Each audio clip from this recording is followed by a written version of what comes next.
वफाकी हुकूमत ने पेट्रोल की कीमत बरकरार रखने का फैसला कर लिया है। हाई स्पीड डीजल 6 रुपये फ़ी लीटर महंगा कर दिया गया है। हुकूमत की जानिब से एक अहम फैसला किया गया है पेट्रोलियम मसनूआत की कीमतों के हवाले से। हुकूमत ने पेट्रोल की कीमतें बरकरार रखने का फैसला किया। हमारे साथ मौजूद हैं डॉट न्यूज़ के रिपोर्टर ताहिर शरानी, उनसे जानते हैं। ताहिर, बताइएगा। जी, वजारत खजाना की जानिब से आइंदा 15 रोज के लिए पेट्रोलियम मसनूआत की नई कीमतों का बाज़ाब्ता ऐलान कर दिया गया है।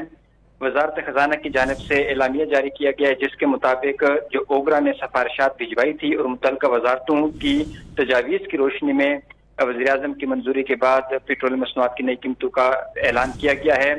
पेट्रोल 30 नवंबर तक जो कीमत है वो बरकरार रहेगी और हाई स्पीड डीजल की कीमत में 6 रुपये फी लीटर का इजाफा किया गया है। पेट्रोल की कीमत 265 रुपये 45 पैसे फी लीटर बरकरार रहेगी और हाई स्पीड डीजल की कीमत 6 रुपये इजाफे के बाद इसकी जो नई कीमत है वो 284 रुपये 44 पैसे फी लीटर मुकर्रर की गई है। आलमी मंडी में खाम तेल की कीमत और जो डॉलर की एडजस्टमेंट है उस हिसाब से ओगरा ने अपनी सिफारिशात हुकूमत को भिजवाई थी।